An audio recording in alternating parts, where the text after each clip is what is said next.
नमस्कार, आप देख रहे हैं आर हिंदुस्तान न्यूज। आनंद सक्सेना के साथ पश्चिम बंगाल से संवाददाता रामचंद्र मंडल की खास रिपोर्ट।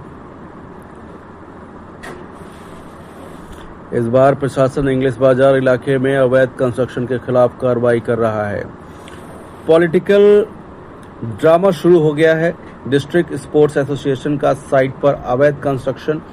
डिस्ट्रिक्ट एडमिनिस्ट्रेशन ने करीब 11 दुकानदारों को नोटिस जारी किया है। नोटिस में साफ लिखा है कि 15 तारीख तक सभी डॉक्यूमेंट्स डिस्ट्रिक्ट एडमिनिस्ट्रेटिव बिल्डिंग में जमा कर दिए जाएं। इस बिल्डिंग में कोई भी कमर्शियल एक्टिविटी नहीं की जा सकती है और इसी पर बहस शुरू हो गई है। मालदा के पूरे इंग्लिश बाजार इलाके के वार्ड नंबर 8 में डिस्ट्रिक्ट स्पोर्ट्स रिफॉर्म्स ऑफिस से सटे सत्य चौधरी इंडोर स्टेडियम के बगल में यह 3 मंजिला बिल्डिंग बनाई गई है। वहां करीब 11 दुकानदार हैं। मोबाइल शॉप्स और रेस्टोरेंट हैं। लोकल दुकानदारों ने बताया कि उन्होंने ये दुकान डिस्ट्रिक्ट स्पोर्ट्स एसोसिएशन से 15 लाख रुपए में लीज पर ली है। उन्हें हर महीने 1,000 रुपए किराया भी देना पड़ता है। तृणमूल द्वारा चलाए जा रहे इंग्लिश बाजार म्यूनिसिपैलिटी के चेयरमैन और डिस्ट्रिक्ट स्पोर्ट्स एसोसिएशन के सेक्रेटरी कृष्णेंद्र नारायण चौधरी ने कहा कि कंस्ट्रक्शन गैर कानूनी नहीं था। फिलहाल आप सुरक्षित रहिए, जुड़े रहिए आर हिंदुस्तान से। नमस्कार। কতদিন ধরে এখানে ভাড়া নিয়ে আসছেন? জানেন তো কোথা থেকে ভাড়া নিয়েছে? আমরা ডিএসএ কাছ থেকে ভাড়া নিই। কত করে মাসে ভাড়া দিতে হয়? মাসে 1000 টাকা। তো কিছু এখন কিভাবে, এখন তো নোটিশ দেওয়া হয়েছে, কি করবেন ভাবছেন? এটা তো নোটিশ দিয়েছে, এখন সরকার কি করবে এটা তো বুঝতে পারছি না, কিন্তু আমাদের গরিব মানুষ ব্যবসা করে খাচ্ছে, এটা তো ঠিক না। কত টাকা দিয়ে দোকানটা লিজ নিয়েছিলেন আপনি? 15,000 1000 টাকা করে মাস। আর মান্থলি কত দিতে হয়? মান্থলি 1000 টাকা। দোকান রয়েছে আপনার? আর কোল্ড ড্রিঙ্কস খাওয়ার দোকান বন্ধ হলে কতটা সমস্যা হবে? দোকান বন্ধ হলে তো সমস্যায় পড়বো, খাওয়া দাওয়া বন্ধ হয়ে যাবে আর কি, ইনকামটাই তো বন্ধ হয়ে যাবে। আপনার নাম? ফল বসা। ছিলেন কতজন দোকানদার রয়েছে এখানে? এখানে দোকান রয়েছে মোট 11 জন। আমরা বিল্ডিংটা লিজ নিয়েছিলাম ডিএসএর কাছ থেকে। এই নোটিশ দিয়েছে? কি নোটিশ দিয়েছে আপনাদেরকে? নোটিশ দিয়েছে বলে বলছে আনলিগাল বিল্ডিং। তো বললাম সেটা তো আমরা বলতে পারবো না, সেটা যার কাছ থেকে নিয়েছি বা যারা বানিয়েছে তাদের কাছে জিজ্ঞাসা করি। আমরা তো ব্যবসা করে এখানে খাচ্ছি। এখন এই বিল্ডিং এর পরে কতজন ব্যবসায়ী ক্ষতিগ্রস্ত হবেন আপনারা? আমরা সবাই এখানে ছোট ছোট দোকানদার আছি, সবাই ক্ষতিগ্রস্ত হবে। টোটাল কতগুলো দোকান ঘর আছে এখানে সব মিলিয়ে? সব মিলিয়ে এখানে এই বিল্ডিং এ 11 জন দোকানদার আছে। আপনারা সবাই পেলেন নোটিশ? কালকে পেয়েছি। এখন কি করবেন ভাবছেন? কি করবো সেটা আমাদের তো কিছু করার নাই, যেটা করবে সেটা যার কাছ থেকে নিয়েছে তারা করবে। আমরা তো তাই জানতাম, আমরা তাই জেনে নিয়েছি। আমাদের কাছে তো ডিড আছে, আমাদেরকে যে থেকে দিয়েছে সেটা ডিড আছে। আমরা প্রত্যেক মাসে ভাড়া দিই, প্রত্যেকটা মাসে আমরা 15,000 টাকা করে যে ভাড়ার রসিদ আছে, আমরা প্রত্যেক মাসে ভাড়া দিই। আর চক্রান্ত আছে না কি আছে এটা তো আমি বলতে পারবো না, কিন্তু এই জিনিসটা যেটাই হচ্ছে আমাদের গরিব মানুষের উপরে রাখতে মারা হচ্ছে। কি মনে হয় পলিটিক্যাল লড়াইয়ের মাঝখানে আপনাদেরকে গলির পাঠা করা হচ্ছে? হয়তো এটাই হতে পারে। আপনার নাম? আমার নাম অমরজিৎ সাহা। কোথা থেকে নিয়েছিলেন? ফার্মন থেকে নিয়েছিলেন? আমরা ডিএসএ এর কাছ থেকেই নিয়েছি এবং প্রতি মাসে 1000 টাকা ভাড়া দিই। এখন তো নোটিশ দিয়েছে, দোকান ভাঙার, ব্যবসা বন্ধের নোটিশ দিয়েছে, দোকান ভাঙার নোটিশ দিয়েছে, কি বলবেন? আমরা গরিব মানুষ, খেটে খাওয়ার লোক, আমরা ডিএসএ থেকে একটা কর্ম করার জন্য নিয়েছিলাম, মানে করে খাবো তার জন্য। আপনি কি জানতেন এই বিল্ডিংটা ইলিগাল বিল্ডিং? না, আমাদের তো জানা নেই। এখন কি করবেন ভাবছেন? যদি ভেঙে যায়? এখন সরকার দেখতে হবে সরকারকে। আমরা তো গরিব মানুষ, আমরা তো কোনো কিছুই করিনি, আমরা তো করে খাওয়ার জন্যই করেছি এবং ডিএসএর কাছ থেকেই নিয়েছি। ভাড়াতে আছি, আমরা তো ভাড়াতে, আমাদের তো নিজস্ব কিছু না। এখানে কতগুলো দোকান আছে? আমাদের এখন তো প্রায় অনেক দোকানই আছে। কত লাখ করে নিয়েছিলেন? সেটা আমাদের মনে নেই কত করে নিয়েছি। এমনি দিয়েছে? না, এমনি দেয়নি, ভাড়াতে, আমরা ভাড়াই নিয়েছি। মালিক তো?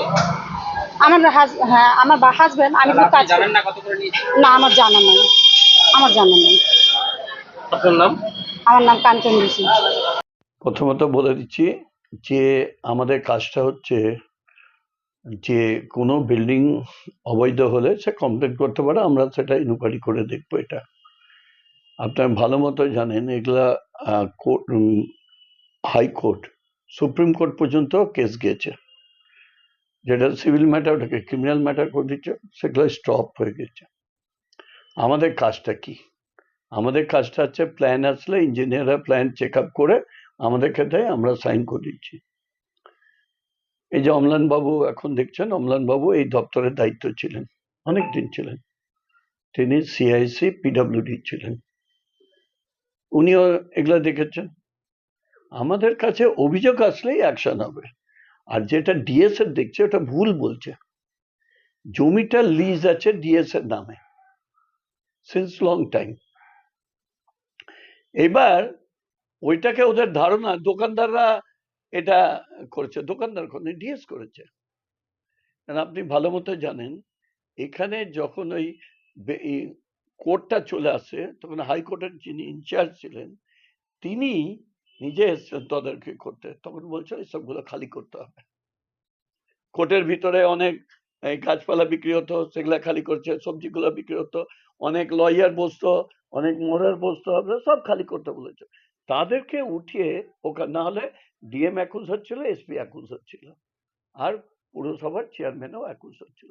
তখন আমরা বললাম এইটা ডিএস এর জায়গা আছে, এখানে আমরা করে দিই। আমরা ওখানে বসিয়েছি, ফুলের দোকান করে দিয়েছে, কোর্টের মধ্যে ছিল, জাজ কোর্টে, এটা আপনারাও দেখেছেন। সবাই ওখান থেকে ফুল নিত, এখন ওখানে সরিয়ে দিচ্ছে। ফলে আমার জ্ঞানও তো অন্যায় দেখলে সেটা জারি হোক, আমি প্রতিবাদ করি। গতকাল ভূমি এবং ভূমি সংস্কার দপ্তর থেকে সত্য চৌধুরী ইন্ডোর স্টেডিয়ামে অবৈধ নির্মাণের উপরে নোটিশ জারি হয়েছে, যেখানে সে বাণিজ্যিকভাবে ব্যবসা করার জন্য বন্ধ করতে বলেছে ভূমি সংস্কার দপ্তর।